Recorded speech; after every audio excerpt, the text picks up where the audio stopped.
joining me now on the Knicks Film School podcast. It occurred to me today how I was going to refer to this person as, because latest low post, Chris Herring went on. And I think I'm ready to christen this individual as the Chris Herring of the Knicks Film School podcast, because in terms of like prestige, in terms of how excited the common listener gets when he comes on, I think it checks so many boxes. The Athletics, Fred Katz. Hello, sir. Well, I would never compare myself to Chris Herring. Chris Herring is a legend in the Knicks beat writer circles. So I don't know. Just as I would never compare myself to Zach Lowe, but I'm saying that if we're scaling it down, sure, ever so like slightly, right? Like I'm like a homeless man's Chris Herring, right? And you're like just as Jorge Soler is a homeless man's. I don't know. MLB SV Player of the Year. Yeah, exactly. And you're like, yeah, that works. That is quite literally an inside baseball joke that nobody gets. But I appreciate John bringing it onto the podcast. I mean, look what I'm wearing. Not to get off on a tangent already. That's true. I'm wearing my baseball Hall of Fame shirt. Oh, I didn't realize. I just see the word baseball. So it's the from when Piazza and Griffey got inducted, because I figured it's as we're recording this, it is the All-Star game tonight, which is usually an NBA dead zone, but nope, we're sitting here and we're talking about some NBA basketball because there's some stuff going on. So naturally, you're about to ask Fred not about what the Knicks should give up for Donovan Mitchell, but what the Mets or Yankees should give up for Juan Soto is where this is going. That's true. For right now, let's yell about the Knicks and what they should or should not do. So I'm going to just start with the most obvious thing, which is you, Fred Katz, NBA reporter. What is the latest that you've heard, or can you share any intel? Can you shed any light on like where does this thing stand? Yeah, I mean, I think when the Knicks and the Jazz first started talking Donovan Mitchell, I kind of thought it was going to get to a point of a staring contest. And I think I was probably in the majority in thinking that, just knowing the personalities involved and knowing the Jazz's asking price for Mitchell. And I think what's really interesting about a trade like this is I think you can, it's funny. I wrote about how in a story last week about how like the Jazz have leverage here. We're going to get to it. But what's really interesting about a trade like this is I think, and this is kind of what I wrote about in the story this week, is I think both teams can credibly convince themselves that they're the ones with the leverage. And when that happens, you just end up kind of getting into, a little bit of a stalemate. That doesn't mean that it's not going to happen. I think there's a totally realistic chance that a Donovan Mitchell trade ends up going down. But right now, I think we're at a point where Utah has set a price for Donovan Mitchell that's extremely high. Exactly what that price is, I couldn't tell you. I don't know if it's exactly 6 picks, exactly 7 picks. And something I wrote about today as well is the number of picks is not necessarily as important as the quality of picks. There's a big difference between trading those 4 picks the Knicks have from other teams that are protected and like one of their own unprotected and another one of their own that's protected, and trading all 4 picks that they can of their own unprotected. Like I think the 6 pick scenario versus that 4 pick scenario, I think the 4 pick scenario is actually worse for the Knicks. Mortgages more of their future. So there's just a lot for them to break down and a lot to meet the Jazz's asking price and a lot for the Jazz to come down to beat the Knicks. So I think that's kind of where they're at and why we've seen somewhat of a stall here. I want to get back to the picks in a second, but you referenced the article that dropped, today as we're recording this, but might be tomorrow when people are listening to it. So you wrote about not only the state of negotiations between these two teams, but you had a fantastic insight, which it's certainly the first I've seen it reported, which is, and I don't want to give away the whole thing, but basically you paint a picture of a Knicks front office in which Brock Aller, who we love Brock Aller on this show, Jeremy Cohen obviously is our own Brock Aller. He seems to be the person that when you call up the Knicks to do business with them, and you specified not exclusively. You mentioned Scott Perry and his involvement in the deals that went down, with the draft, but that for the most part it is Aller. And I'll reference your predecessor, Mike Vorkanoff, who wrote a great Aller piece when he was hired, and I think he got a quote from someone that says it was something along the lines of like, "No one knows the value of every piece of paper in the NBA like Brock Aller does." He is clearly a stickler for winning. I'm not going to go over read the article. It's phenomenal. And you give some really great behind the scenes insight and analysis and the whole thing. But you paint, so that's one person. And then the other side of the telephone line is Danny fucking Ainge. And that is his official name on this podcast from now until this trade does or does not happen. And Danny fucking Ainge, man, I mean, look, people can make fun of him for all the trades he didn't make, but like the track record is what the track record is. It's impressive to me. I'm sure some would disagree with that. And I mean, my goodness, if there were ever a situation set up to be something of a step. Now, that being said, where I've kind of been thinking is like, all right, well, if you're at point A and you're at point C, and it's pretty clear what point B is, isn't it just a matter of time until we get to point B, assuming no one else jumps in here? So like, there's so much at play. Like, where do you see this going from here? It's a tough question. Where do I see it going? I will say people make a lot of, I mean, it's like a common joke on like, Danny Ainge could have traded for Paul George, or, the millions of other people that he could have traded, and Boston saying, we made an offer, but it's not a legitimate offer, and it's an offer they would never accept, whatever. Right. And so you get into this thing of like, what's a real offer? What's not a real offer? And that becomes like the Danny Ainge joke of, okay, when it's my guy, the price is super high. And when it's your guy, the price is super low, according to Danny Ainge. And that's like just been Ainge's reputation for a really long time.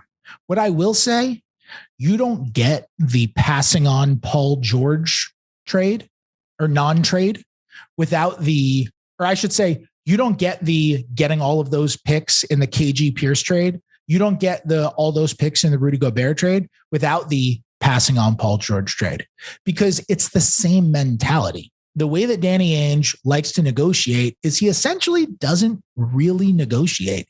I mean, I've spoken to a lot of people who negotiate with him, who've worked with him, and they all describe it the exact same way, which is why I felt so comfortable writing it the way I did in the story today, which is just Danny Ainge will say, this is what it requires to get this guy. This is what it requires to get Donovan Mitchell.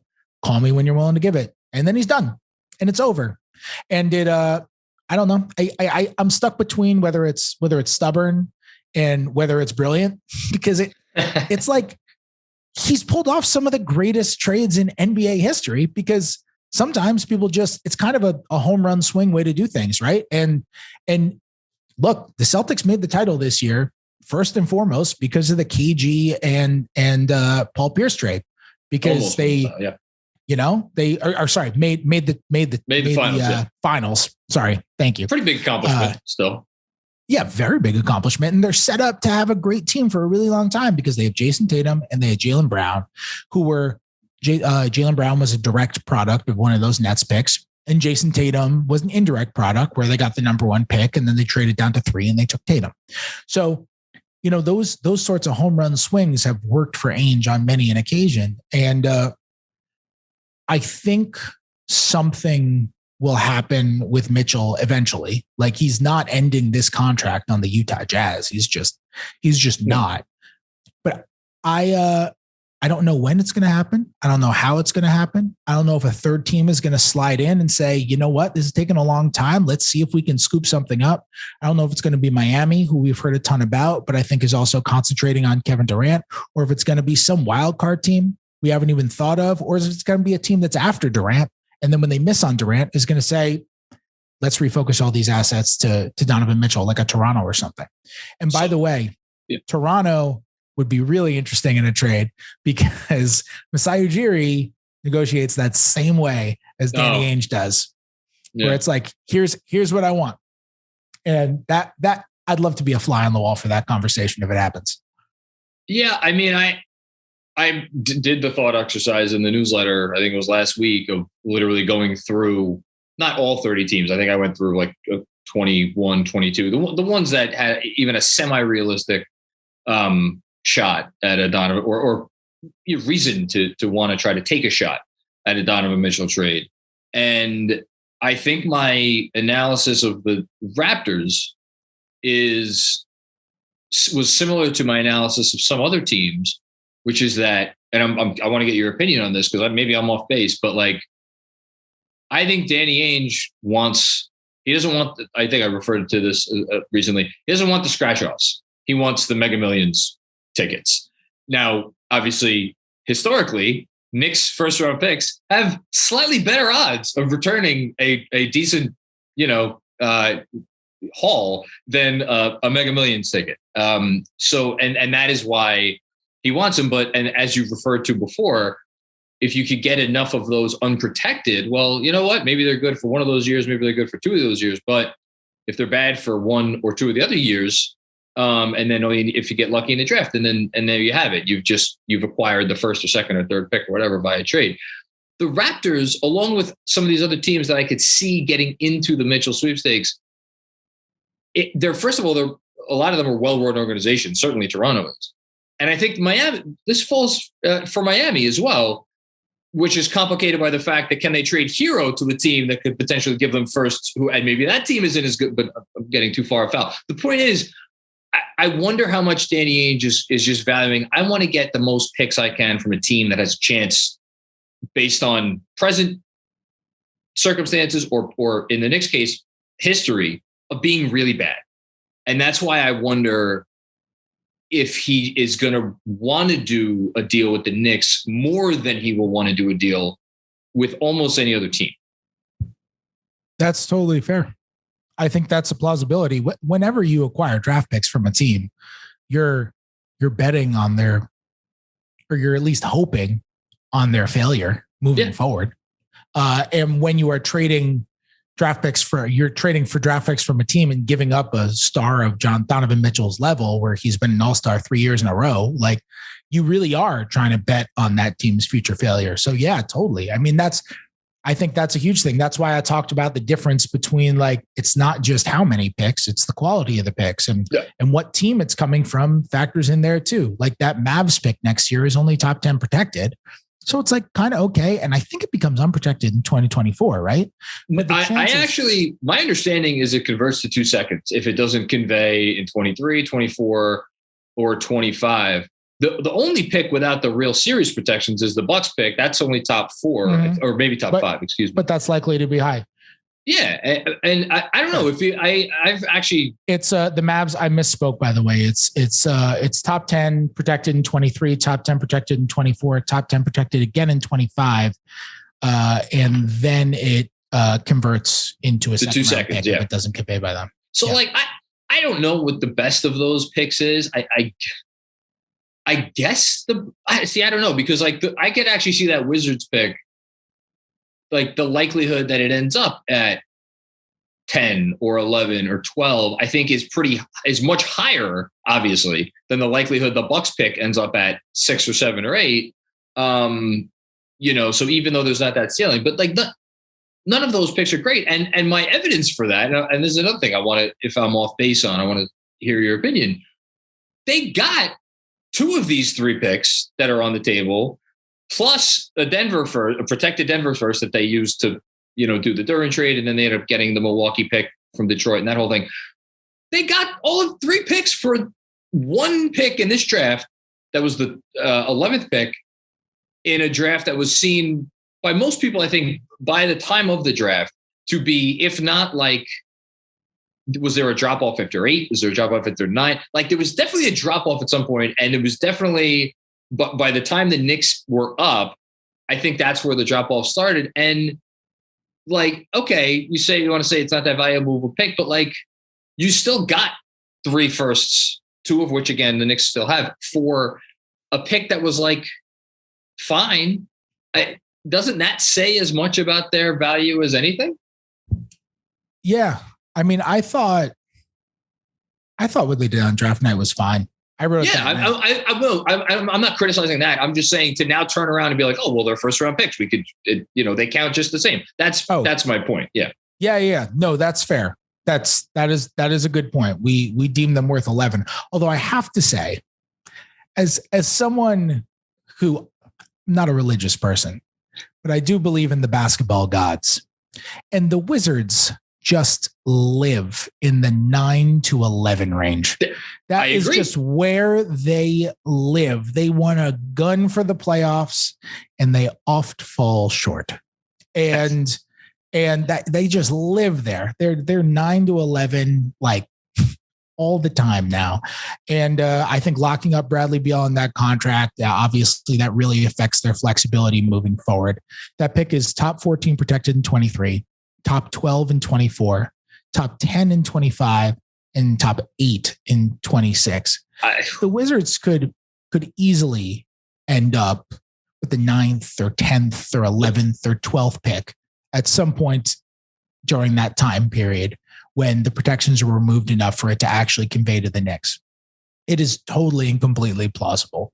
I don't know what the analytics say of the likelihood based on where the Wizards are right now and last year's record and this year's team and all that, but that's like a real plausibility. So that's kind of why I think of the other teams' picks, that's the best one.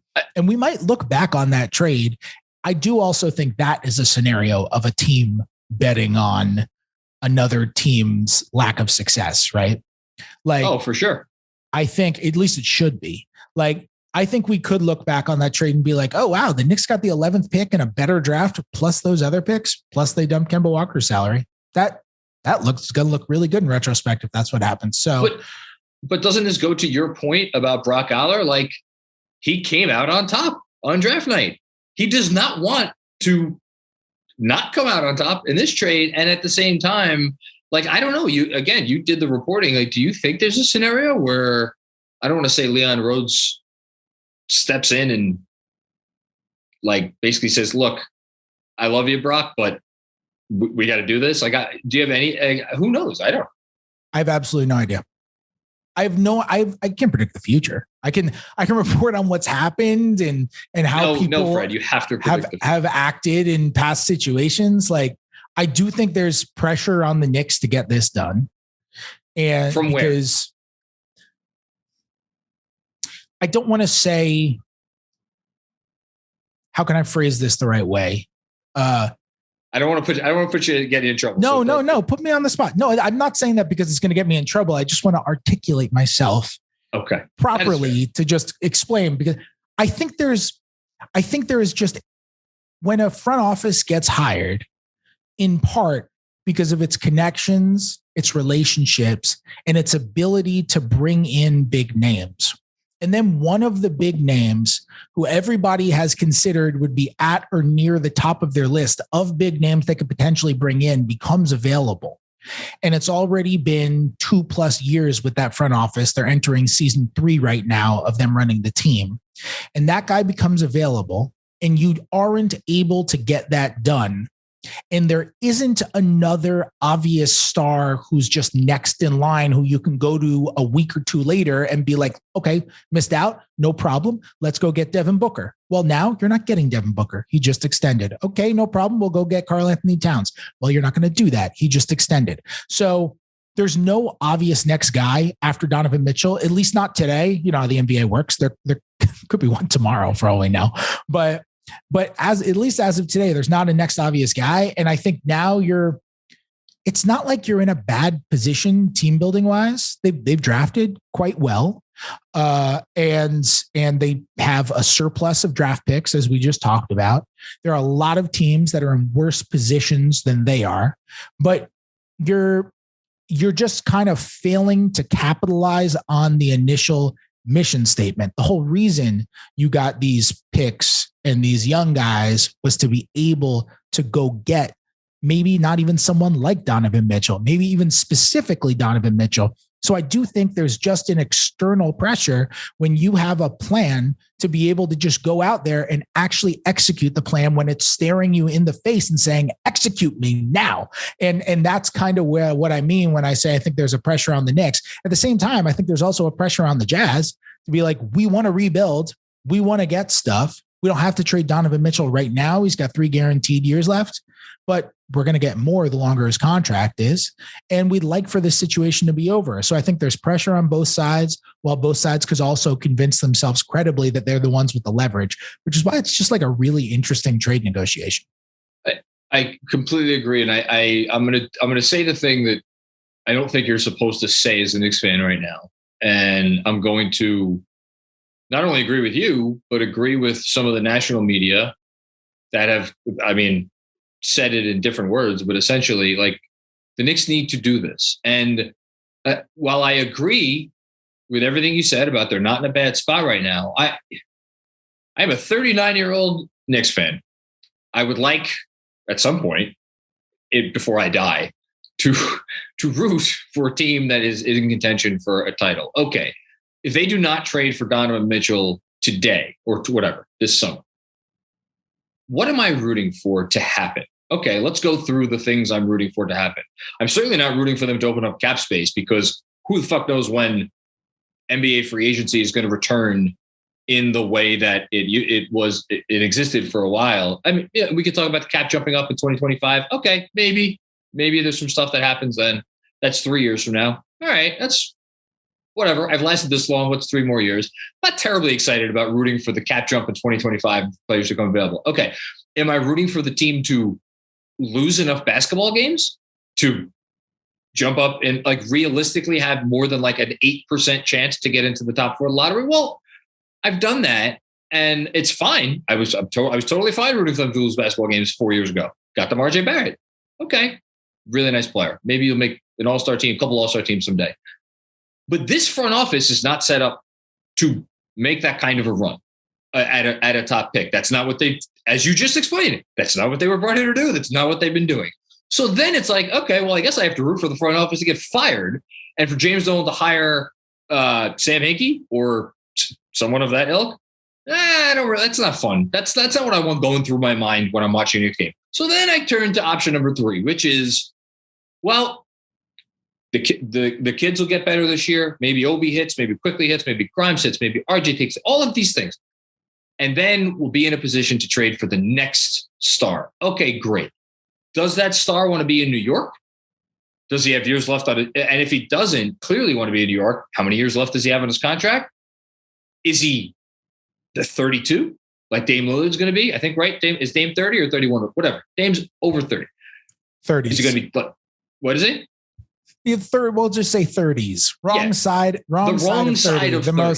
The most insulting thing that we say about athletes, but would never say to a person. We'd never say that to a person's face. So congrats, you're on the wrong side. Wrong side of 30. As someone who's about to be on the wrong side of 40, I agree.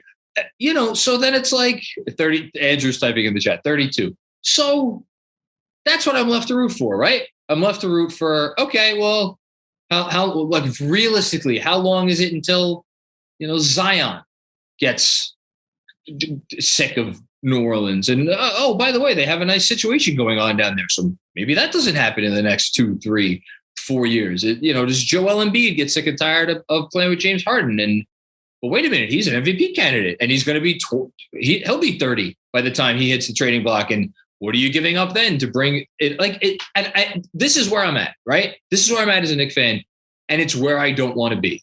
And for as much as I completely agree with what everybody has said, including you, it is important to negotiate here. If you are the Knicks, you do not want to give away the farm. That is bad. It's not something to do.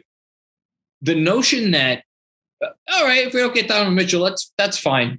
We're still in a no. I'm sorry, I can't co-sign that. And I'm. Do you think that that's wrong of me? Because that's where I'm at right now. I don't think that's wrong.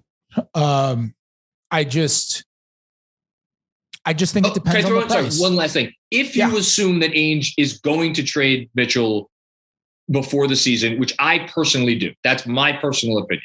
I know that's not being reported, but I think he's going to move him before the season. Yeah, I just think it depends on the price, to be honest. Like I'm a big, if you can get a good deal for him, then it's a great deal.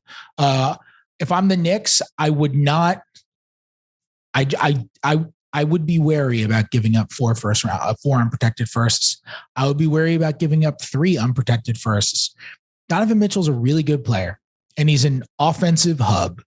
And he has proven that he is nowhere near, empty stats offensively. No. He has been the go-to guy offensively for an offense who has been number 1 in the league in points per possession. One year, they actually set the record for most points per possession in NBA history. Yeah. And that was Donovan Mitchell being their top dog offensively. And he's not some sort of perfect offensive hub. He's not Luka. You kind of need a point guard next to him. I don't think he's like the guy to run your offense absolutely full-time, do everything, but that's okay. Like there are very, very few Lukas. He's a really good offensive player and scorer. And he was, had like a 53 effective field goal percentage last year. Like he's efficient, takes a lot of threes, gets to the paint, super athletic. Like he is just a super good offensive player, but he's never made an all NBA team. Nope. I mean, are we certain he's a top 8 guard? I think you could argue it, but I think you can pretty quickly name 8 guards and say, okay, well, those guys are all better than Donovan Mitchell. And most importantly, if we're just going to talk about it like out of the realm of like just kind of bar room, who are your top 8 guards conversations, I think you have to ask the question when you're giving up that many first round picks, are we guaranteed to not be bad because we have Donovan Mitchell? Yes. And I think that's a question you have to ask yourself. I don't think Donovan Mitchell is at the level where if you have Donovan Mitchell, you can't be bad. I don't think that's the case. I think if you're giving up all those protected picks or unprotected picks, assuming that's what they would have to do in a deal, I think if you're giving up all of those unprotected picks for a player, it has to be number 1, a player who you are extremely confident because you have him, you're not going to be really bad. Because if you make that trade and you are really bad, then you're done. You're done for years and years and years and years. You're done. Or 2, it has to be the second or third guy in the door. So, and that first or second guy you have in the door has to already be locked up. Kind of like how the Lakers thought we can trade everything for Anthony Davis. We already have LeBron. Or even with Minnesota, you can disagree with their logic and you can disagree with their process in trading all those picks for Gobert. But their thought process was, if we just had a rebounder and a rim protector and a defender who was elite, we would have beaten Memphis. Memphis killed us on the offensive boards in that series this year. And they assume Anthony Edwards is going to get better, which I don't disagree with. I think he's incredible. And they have Karl Anthony Towns already. And they figure if we bring in Rudy Gobert with those other guys who we now have locked up for a really long time, we can't be bad. And I think you have to ask yourself that if you have only Donovan Mitchell, unless you are absolutely convinced RJ Barrett is an absolute star, and I don't think we have enough evidence to be able to be convinced of that, you have to ask yourself, is giving up all of that worth it to bring in Donovan Mitchell when it's possible you could still be really bad and then you're totally screwed? I think that that's the second part of the conversation that you just brought up, which is like you're kind of hinting at, well, how do we get the other star to make sure that we're always going to be really good? I think that's a little bit different than are we sure we're not going to be bad? I mean, look, obviously, if they trade a lot for Donovan Mitchell and Donovan Mitchell twists his ankle in the wrong way or something in the 6th or 10th or whatever game of the season, like, yeah, you're capable of being pretty bad. I can't believe I'm saying this because I've been very critical of this front office at times. I think the front office has done a nice job with the finer points of acquiring talent to the roster. I think they've done a nice job in the draft. I think whereas last summer's free agent moves, without question, did not work. Like the Kemba thing was a complete bust. The Noel thing was horrible. But they had an eye for Alec Burks. Alec Burks, I think, by and large, was a good pickup for them. Like they traded for Derrick Rose. I think that was a good pickup for them. I think we like the Hartenstein signing. And plus, like, we're also like Jalen Brunson. We haven't even talked about Jalen Brunson. First time we're mentioning his name. Like, he's in the door now for at least the next 3 years. You're probably going to keep RJ for, so if like, I'm not as worried about them bottoming out. Probably not as worried as I should be. But here's the thing. Yeah. You're just talking about 2023. What about the pick in 2025 and the pick in 2027? 100%. 2029. But do you, here we go. We talked about baseball. We're doing basketball podcast. Reference a little football here. You play to win the game, right? Do you not play to win the game, Fred Katz? Do you know how much I would give to be able to be a time traveler and not be an NBA beat reporter anymore and just be an NFL one, just so I could be at that Herm Edwards press conference? I would give anything to be the person who asked the question of you play to win the game. Look, this is not to say that you throw caution to the wind with long-term planning. I'm not trying to suggest that. And I do think that there is a very, very real, there are multiple very real detriments to giving up the sort of pick package that it is quite clear that Danny Ainge wants. And something we don't really have to talk about it, but like, you and others have reported that Ainge doesn't really want RJ Barrett. Mostly, I've mostly mused on it.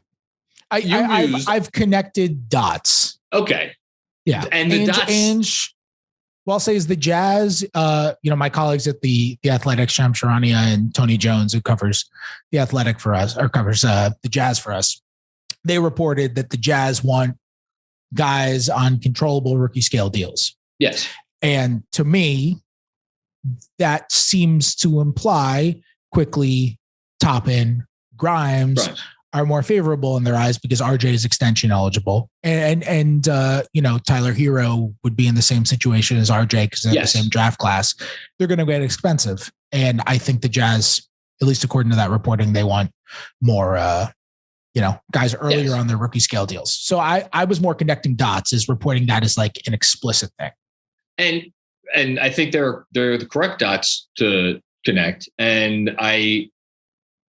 there's obviously the Knicks seem to want to hang on to RJ Barrett because he's become the face of the franchise and the whole fan base loves him. And trading him would be very symbolic of like a move that past Knicks regimes maybe would have made. And there's also another reason, by the way, which everyone always brings up those, but there's one other reason.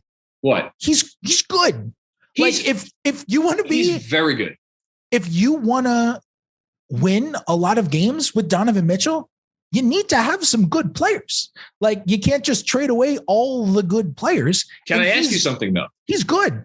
Hey, look, I think the world where RJ Barrett makes multiple All-Star teams is not a crazy one. I think it is the world we live in right now because he's a worker.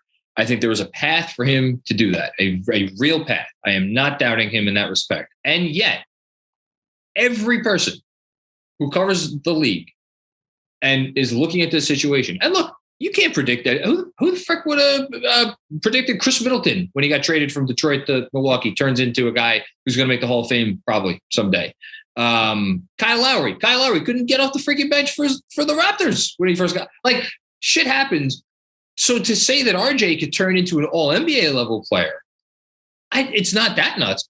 But here's the thing, at least right now, the thought process is like, okay, great. You get Donovan Mitchell. Where are you getting the second star that is going to carry you to a championship? But the implication clearly being RJ is not that star, which leads me to this question. I wonder if the Knicks had their druthers, if it only cost them, let's say, 2 unprotected firsts, and like, let's say one of the protecteds and none of the other young players, but RJ, what would they do? And I ask that only because, like, yeah, you'd probably get worse in the immediate future.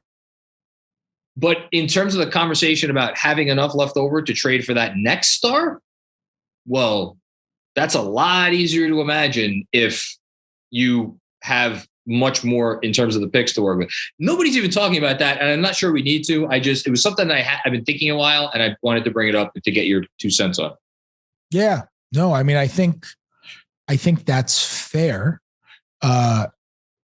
It really would just depend on how many picks it saves you, I guess. Exactly. 1,000%. Yes. But for what it's worth, I have not sensed the Knicks. My hunch is the Knicks are going to do what they can to keep RJ in this. Like that's my hunch. I feel pretty solid about that.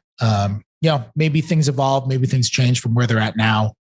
Negotiations go back and forth all the time. And maybe if Utah is just refusing to come off of the, whatever the specifics of their stance are now, and the Knicks are just trying to find a way to get it done, maybe the Knicks say, hey, would you do this for 3 picks if we include RJ? Because what I don't know is how Utah feels about RJ specifically. Yeah. I know that, based on the reporting of my colleagues, like I said, I know that Utah wants guys on controllable rookie scale contracts, but I don't know how Utah feels about RJ. For all I know, Danny Ainge loves RJ Barrett and thinks he's tremendous and thinks he can be the next Jalen Brown. I don't know how they feel about RJ. So if they really love RJ, maybe that's something they're willing to do. But, it just kind of depends on how those negotiations evolve. Man, this is like you said, this is really an interesting situation. We could sit here and we could talk about other aspects of this trade. Well, because there are a million iterations of it. And between the protected pick because how many teams have 4 protected picks from other teams? And it's not just the fact that they have those, but it's like, okay, if we take one unprotected of our own off the table, then how many of the protectors do we have to put all 4? Is it 4 for 1? Is that Danny Ainge's evaluation? Well, okay. What if we include, what if we protect one of our own picks? When is that protected pick? Is it in 2029? Is it 20? This is a very long-winded way of asking you, I guess, a good maybe final question, which is, if you had to, I always ask you, if you had to place your poker chip down or whatever, your not poker chip, your roulette chip, right? Yeah. I don't know. Roulette. I only play blackjack in Vegas. I play blackjack until I lose enough money to where I cut myself off at Vegas Summer League. And that is the only time I gamble. So I can't. Whatever your game of choice, if you're placing your bet, if you're placing your wager, do you what is today? We're recording this. It's July 19th. Are you looking at August 1st? Are you looking at September 1st? Are you looking at October 1st? I honestly just I have no idea. Okay. I could be looking at tomorrow. I could be looking at August 1st. I could be looking at August 1st, 2023. I honestly have no idea. It's such a complicated situation. And there are also other dominoes, if Utah might feel like there's a Kevin Durant team that they can squeeze for a lot more once the Durant trade happens if they don't get Durant. So Utah might be thinking, let's wait on that team. For all we know, Utah just loves OG Anunoby and thinks they might have a chance at OG Anunoby, but they can't go get OG Anunoby until Toronto knows about what's going to happen with Kevin Durant. So there's a order of operations here that has to go. And it's plausible that, we see a Kevin Durant deal go, and then we say, okay, now we know about Donovan Mitchell. And then there's the Kyrie stuff. And then there's the Russell Westbrook stuff. And there's just there are these 4 stars who are kind of waiting on something to happen. It's super weird. Normally this point of the offseason is kind of quiet and we're all done with stuff and we're just kind of chilling, talking about finished rosters. And that's not the case at all this year, but it's possible there's an order of operations that has to go too. So I don't know what the timing is going to be. I just have a feeling that the Knicks and Jazz are going to find a way at some point to work something out. Cause ultimately when you get rid of all of the crap that we have talked about, Utah wants a huge haul. It's just kind of ridiculous for the Knicks to give up that much. So what do? Ultimately, it's the Knicks can offer the best package. So Utah will want the best package. And the Knicks have wanted Donovan Mitchell for a while, and they can get Donovan Mitchell. It just makes sense. They make tons of sense as trade partners. And ultimately things that make sense kind of tend to happen. So I do think he's going to get traded. And I do definitely think if and when he gets traded, the Knicks are the favorites to go get him. But crazy stuff happens. So I'm not like, I'm still just playing blackjack. I'm not putting my roulette chip down. Well, you haven't pulled yourself away from the table yet. So that's the key. Yeah. No, I'm not pulling myself away from the table. I don't really know where we're going with this analogy. I don't really know where we're at. I feel like we're just talking about roulette now. Well, I guess the place we're going with the analogy is like right now, it's all anybody could think about. The longer we go and a trade doesn't happen, it's like, I guess we just kind of like, all right, well, we'll go into our summer, and if it happens, it happens. But it's like, that is not a reason the Knicks should make this trade like today or tomorrow. But it is just speaking selfishly, it is annoying to live in this like limbo of like, everybody seems to think it's going to happen, and yet, it hasn't happened. I have a question for you. Sure. I feel like there's been so much made of Brunson and Mitchell's hypothetical fit together, like defensively. I feel like there hasn't been enough made of how good they could be offensively. They're kind of a great offensive fit where Mitchell can kind of be that hub that I talked about, but you still have the good point guard when you need to run more kind of facilitating side pick and roll, when guys are loading up on him, Brunson can still initiate stuff. And Brunson, meanwhile, is like really good off the ball and has a lot of experience playing next to heavy ball handlers because he just did it next to Luka and absolutely thrived doing it next to Luka. I feel like those guys offensively, they both shoot.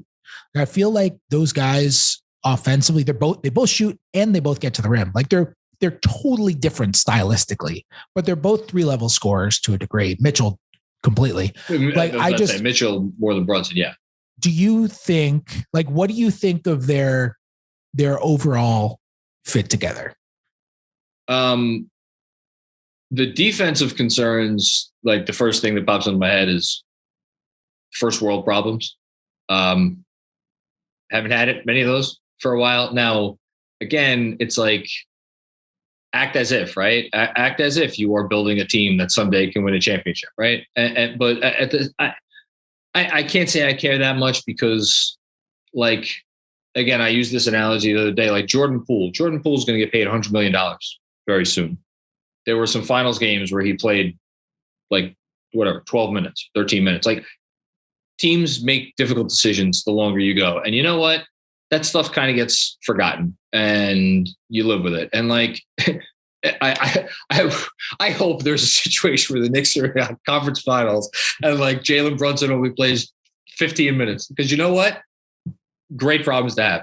On offense, my biggest wish about Brunson in relation to Mitchell is the same wish I have about Brunson just generally, which is that he was a guy who was a little bit more comfortable firing away on spot up threes. It's the one part of his game that is like, because then he is truly the perfect like complementary player, and obviously we know what he could do on the ball. But it was apparent in the playoffs, like that's not what he really wants to do. He will do it if he has all the time to load up and like a team leaves him there. Like he'll take the shot. But so from that perspective, like I don't know if I would say that it's the best pairing, but in terms of like Brunson playing off Donovan Mitchell, like how is that different from him playing off Luka? I'm not saying Donovan Mitchell is Luka, but in terms of just how those two would play off each other, I think it's a fair comparison. Yeah, I think they could be really good together offensively. I think the Knicks offense could potentially be really good, specifically with just those two guys. I mean, the thing with Brunson, I think whether they have Donovan Mitchell or not, I totally agree with you on the spot up stuff. Like his comfort zone is inside the 3-point line, which is why I always try to delineate between people. I think conflate spacing and shooting, and it's not the same thing. Nope. Shooting is the ability to make shots from far away. Spacing is your geography based on your tendencies. And people conflate it with shooting because often your ability to shoot influences where you stand on the court. But like Jalen Brunson's a good shooter, but he's clearly most comfortable when he's able to go inside the 3-point line. I feel like he's going to have to take more spot ups this year, and it's going to be way more important than it was in Dallas. And I think he's going to be influenced by the spacing of the floor to do it. You know, in Dallas, he played with so many lineups with at least 3 shooters next to him. 4. That's not really going to be the case. Yeah, 4 often because they just had Cleveland at the 5 or whatever. Yeah. With the Knicks, like that's just not going to be the case, especially with the starters. So he's excuse. It's not going to have the space. I think I ask you this question every podcast, so of course I'm going to ask you again. With the developments and the potential for a Donovan Mitchell trade and the whole thing, yes or no, Julius Randle is a Knick on opening night next season? I mean, yes. Still yes. Yeah, sure. Okay. I mean, where's he going? Well, that was my next follow-up, and maybe this will be where we end it. Yes or no, Fred Katz? Game 1 of next season. Your boy from Washington. Russ? Is he a Laker on opening night? Covering him for a 3rd time in 3 cities. They would buy him out, right? If they traded for him, I think they would. Yeah, I would assume so. Yeah. I would assume that would be. I mean, I assume you're asking because of Mark Stein's report from the other day. But in fairness, I pitched. I kind of stole it from Twitter. So shout out to whoever I stole it from that I gave credit to in the newsletter. But I had a fake Russ trade, but like the day before Stein reported that. So I'll give myself a little bit of a pat on the back. Yeah. I mean, I think the implication of the Stein report was you buy Russ out. And look, Russ had all the stuff with his agent, Thad Fouché, who basically said any team that wants to trade for him wants to buy him out. So I was more being coy. I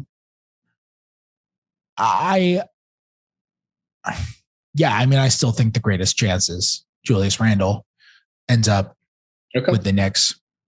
I mean, look, if you're the Knicks, I kind of get why you would only do it if you get Donovan Mitchell.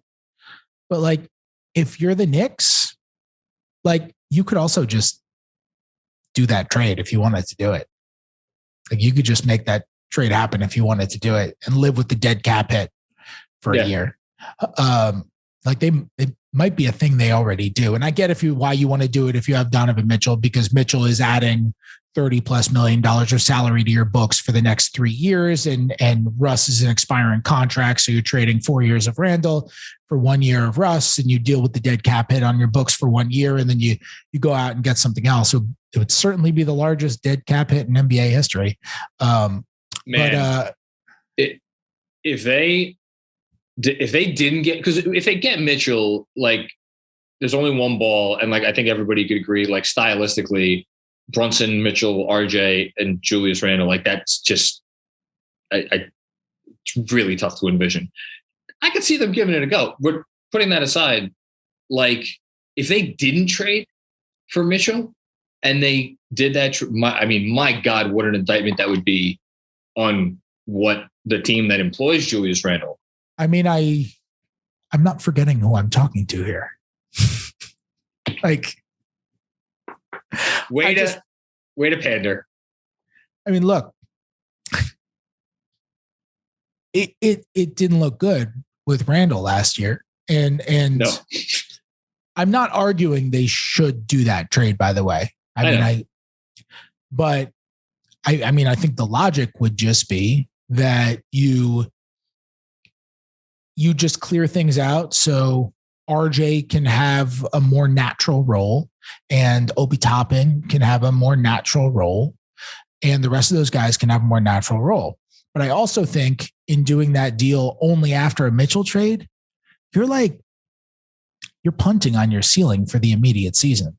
Like you really are, because your absolute ceiling is Julius Randle. I don't think anybody thinks Julius Randle is going to become the player he was during his All-NBA season. But your absolute ceiling is if Julius Randle just becomes a good player again, which he was. Like he was a good player his season in New Orleans. He had a 60% true shooting percentage and was lived around the rim and all those things. Like your ceiling is met in the immediate future after you trade for Donovan Mitchell. If it happens, your ceiling is met by Julius Randle becoming good again. And then you have good Randle, Brunson, who's good, Mitchell, who's really good. RJ makes a leap, maybe quickly makes a leap. And the rest of the guys that you have. And all of a sudden, like that's a pretty nice squad. Yeah. Like if you just make that trade and you just get rid of the guy who you thought was your best player by far a year ago, then you're basically and taking a $47 million cap hit. And by the way, it wouldn't just be Randle because the math doesn't work on just Randle. No, it has to be Fournier too. Yeah, it's got to be Randle and Fournier. And you're just giving away those guys to bring back nothing. And Fournier is good. Fournier is good. Yeah. This is the Joe Johnson corollary where people look at somebody's contract and they're like, that's a big contract. And thus that guy's not good. And because we have so much negative energy pointed to the contract, the negative energy then traverses over to how we talk about the player overall. So when Joe Johnson signs for like a minimum as a buyout guy with the Miami Heat and helps them in the playoffs, we're like, oh, Joe Johnson's not good. Joe Johnson is totally good. He was just on a ridiculously large contract. And so that colored the way we looked at him. And I feel similarly about Fournier. He's an excellent shooter and can help if he's in the right situation. No question. He's just on a really big contract. Completely agree with you. The Randle thing is obviously a little bit more complicated because if he is less than gruntled, our goal should always all to be gruntled, right? One more thing on Randle, please. The implication of that trade is that Julius subtracting Westbrook and adding Randle makes the Lakers better. Randle actually was pretty good that season he played in New Orleans with Anthony Davis. He was. We know they have some positive dynamic if he's going to play like he did in New Orleans. Are we convinced that a starting front court of LeBron James, Julius Randle, and Anthony Davis is going to be like world beating as in terms of just the way their actual basketball skills mesh? Like, aren't we talking about, and the Lakers aren't really going to be starting other shooters at the other positions? Like, I was about to say, are we convinced that is something that you want to lock into in the long term? Especially like, what if you make that trade? The Lakers, who have been pretty obsessive about wanting to have cap space open a couple of years down the line. They don't like giving out long-term contracts. Like, are we convinced that the Lakers can offer LeBron James an extension? Like, if he turns that down, then they're going to have a really, really tough decision on their hands about what to do for the future. And like, are we convinced they want to put themselves in a position to where they now have Julius Randle next to Anthony Davis for 4 more years? I don't know. I'm not obsessed with that trade from either angle, to be honest. I'm not either. And I because it's not only that, it's do they believe in it enough to give up one of those future firsts, which then kicks it back to the Knicks. And it's like, it's literally the conversation we had to start the podcast. The Knicks don't like to lose trades. And the notion that they're just going to trade away a guy who was an MVP candidate 2 years or whatever, a year and a half ago for a guy that they're going to pay $47 million to not play basketball does not pass the smell test of this, at least how this front office has operated thus far. Not to me, at least. So. Totally. I mean, look, it would be trading Randle for someone who you can just release. I mean, I guess if you get 2 first-round picks, then we can color this conversation. Oh, yeah. Differently. Give me one, Fred. One. Yeah. I'll take the one. But trading Randle for somebody who you just release is that's selling as low on him as you're gonna sell. Right? Yeah. And maybe I guess I'll accept an argument for if you attach picks for Randle to trade him for an expiring contract, then like maybe that's as low as possible. But like we're treading on as low as possible here. This just isn't a front office that seems to me like it's a sell at the lowest point kind of front office. They don't necessarily love to work that way. There's a reason why we keep hearing, oh, they've been really open to getting off of Evan Fournier, and they're not getting off of Evan Fournier. You know, yeah. It's not because it's not true that they're not open to getting off of Evan Fournier. No, they want value. It's because exactly they're saying, well, yeah, we're open to getting off of Evan Fournier, but we're not attaching a first rounder to get off of Evan Fournier. And other teams are being like, well, we want something to take on Fournier, and they're just not able to meet in the middle. Same thing with Cam Reddish. Like they traded a first for Cam Reddish, and I think they're I don't know if wary is the right word, but they're aware of the fact they traded a first for Cam Reddish, and I think they've spoken to teams about Cam Reddish this offseason. They spoke to teams about Cam Reddish leading up to the draft, but they're not just trying to flip Cam Reddish for, some second rounder after they traded a first for him. Like being open to trading someone, being open to listening to offers for someone is very different from just doing it at any cost whatsoever. And I think that's where there's a dissonance in this front office. And that's why I kind of just don't think a Randle deal will happen, at least right now. If Randle comes out and he kills it for the first month, 2 months, 3 months of the season, maybe we see something before the deadline. Maybe we see something next summer. That's possible. I'm just talking about like right now. Yeah, no, 100%. You know what's going to happen? He's going to get traded. I'm going to look like an idiot. But here's the thing. No one who said anything about Julius Randle, most especially you, is going to look like an idiot when something does or does not happen, because I said it at the end of the season, going into the offseason, and I'll say it again now. I think it's arguably not the most confusing situation in the NBA, because that's the wrong word, but just in terms of like, where are the Knicks at on Julius Randle internally in terms of like, man, boy, are we frightened about having a repeat of what the hell happened last year, versus, hey, you know what? We're going to show faith in this guy. We believe in all the family bullshit that we sell. We're going to get this right. We're going to get, we're going to the David Fizdale to Emmanuel Mudiay style. I'm going to get you right. You could tell me either of those things, and I would believe either of them. But I guess we'll find out soon enough. Fred, you're amazing. Are you watching the All-Star game? Are you going to watch the All-Star game? Of course I'm going to watch the All-Star game. Watched the Jeter documentary last night. I haven't. I want to watch episode of that. I haven't watched it yet.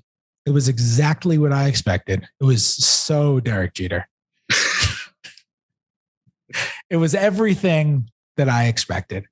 It was just, as a kid who grew up in the 90s and watched, I feel like in the 90s and 2000s and watched like every Derek Jeter interview possible and read his autobiography that he did with Jack Curry, and just has followed Derek Jeter so closely for so long. I expected to learn quite little, and it's what I got. And you know what? I'm going to watch every single one. Some of the old footage was cool though. Like the footage of him getting drafted was cool. The high school footage of him was pretty cool. I'm just going to watch it for like this nostalgia of seeing the 98 Yankees, and maybe I'll get a good Jorge Posada story out of it. Oh, there you go. This isn't Yankees related, but it would be poetic if you'll be proud of me, Andrew, that I know this. If the All-Star game that is, again, happening tonight as we're recording this, and that will already have happened by the time you're listening to this, so I'll probably be proven wrong. But if it ends in a tie and then it goes to a home run derby, and isn't Pete Alonso one of the guys in that? You pick 3 random players, and obviously the most prolific National League home run hitter over the past 3 years. But like, it's even more fun if it's the American League, because it's Ohtani, Judge, and then do you go Stanton or do you go Mike Trout? Like there are options. What I was going to say is, if it went to extra innings and Pete Alonso wins it for the National League with a home run in whatever extra innings, I guess you call it, and at that time, Donovan Mitchell to the Knicks. Oh, and it's everything everywhere all at once. Exactly. For those who don't know what we're talking about and care, the Major League Baseball All-Star game, if it's tied after 9 innings, each league will then pick 3 players, and they're going to have like a mini home run derby, and the league with the most home runs amongst the 3 players wins. So it's basically a shootout in baseball. It's the best rule that MLB has made a lot of rules, new rules in the last 5 years. And they're all about like speeding up the game or whatever. This one for All-Star, it's the best rule MLB's made in 5 years. I agree. I hope It's a great idea. I'm rooting for a tie tonight. Oh, who isn't rooting for a tie? I won't watch, and it's going to make me watch the whole thing. Normally, I watch the first 5 innings, and I'm like, okay, gonna have dinner, come back.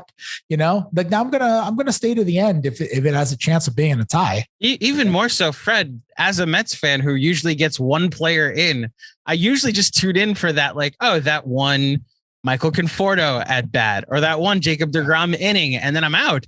Now I actually want to see how the game ends because my guy might be in that home run derby. Oh yeah. And as of last night during the home run derby, I'm officially a baseball conspiracist now. Yes, because 100%. Because I am totally and completely convinced that Kyle Schwarber threw his home runs for Albert Pujols. He was like one short of Albert Pujols with like 30 seconds left. And he just started taking his time. He was digging in. He was taking 4 seconds between pitches. And I'm like, as soon as he finished, he started doing the hands up down praise of Albert Pujols. I'm like, this dude is totally throwing it so Albert Pujols can win. I'll go a step further. I think they're going to make it tied so that you can get a home run derby. That's my conspiracy. I think Soto was trying to do it too, but like at a certain point, he'd have to like take pitches and swing and miss, which would have blown the conspiracy. He was like, all right, I did what I could to make this look close. I'm going to have to knock out Albert Pujols. John has no idea what we're talking about. I did not watch a second of them right there. I know what I know. Though I saw I'm fine with it. Trending. Yeah. It was great TV. It was. Yes. It was great. It was great to see like Pujols' kids there and realize that his kids are significantly closer in age to every person he was competing against than he is. Mm-hmm. Yeah. Like significantly closer. A lot of old moments lately. Matt Holliday's kid goes number 1 overall in the draft. Albert Pujols. Andrew Jones' kid goes number 2. Yeah. Oh, wow. Albert Pujols' kids are that he used to have like in his arms when they were celebrating like division titles and World Series titles that may have had to go through the 2006 Mets. Like now they're a year away from like graduating high school and potentially being prospects. Wow. So, I know. And he wasn't even a young dad. No, he's like had a kid at 25. Now the kid's 17. Just like a normal, normal age. He's an MLB player with high school kids. Yes. He's been around for so long. I also did enjoy the Jeter part 1 of the Jeter propaganda. You hit it with the footage of being the difference maker. The Last Dance I thought was largely Nike Jordan propaganda, but the behind the scenes footage of the Last Dance and seeing like these moments that we know about, like, oh, Michael Jordan hit a game winning shot against the Jazz. Getting to see what he did after that was the cool thing. Knowing Derek Jeter went 6 to the Yankees, actually seeing him react to it is like I did not ever see this before. This is pretty cool. This visualizes the context of that, I gotta watch it. I'm gonna make time. Yeah. Fred, you're the man. Where can folks find you and your stuff? Just read my stuff over at The Athletic. Follow me on Twitter at Fred Katz. At the beginning of last season, I said that I wanted to be upgraded at some point to friend of the show. And I'm going to declare it. I feel like I've become friend of the show. Oh, so I guess you can find me as a friend of the show. Yeah. You graduated past that. I don't. Family, you're cousin of the show now. Yes. Cousin of the show? Stepbrother of the show, even. Yeah. Fred. I don't like stepbrother. Stepbrother has a weird connotation. You don't have to be blood. You don't have to be blood to be family. You're a brother of the show. Okay. You're consigliere to the show. How about there we go. Wow. That's even better.